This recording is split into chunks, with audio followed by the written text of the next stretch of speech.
સુરત શહેરમાં રિક્ષામાં મુસાફરોની નજર ચૂકવી મોબાઈલ ચોરી કરતી ગેંગનો પુણા પોલીસે પર્દાફાશ કર્યો છે। આ ગેંગના એક સાગરીતને પોલીસે ઝડપી પાડી આગળની વધુ કાર્યવાહી હાથ ધરી છે।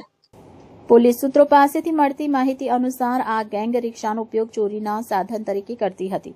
રિક્ષામાં પેસેન્જરો બેસે તે પહેલા કે પેસેન્જરો ઉતરી ગયા બાદ આ ગેંગના સભ્યો મોબાઈલ ફોન અને કિંમતી સામાન પર હાથ ફેરવી લેતા હતા।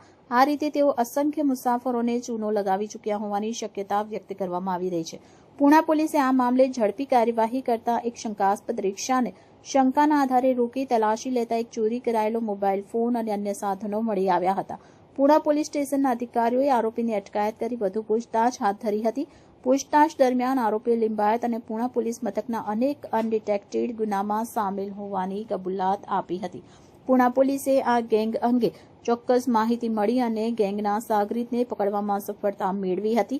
પોલીસે રિક્ષા અને અનેક મોબાઈલ ફોન સહિતનો મુદ્દામાલ કબજે લીધો છે।